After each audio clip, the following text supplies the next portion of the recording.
Добрий вечір нашим всім підписчикам. У нас знову за планом вечеря. Дивіться, як наші котики гарно вечеряють.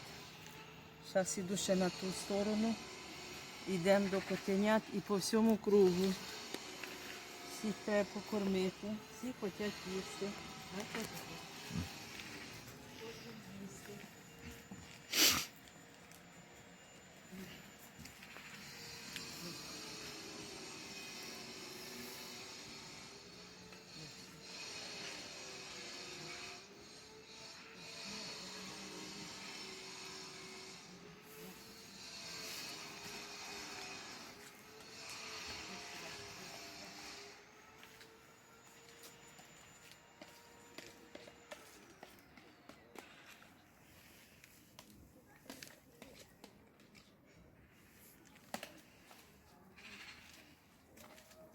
Всім вистачило? Всім.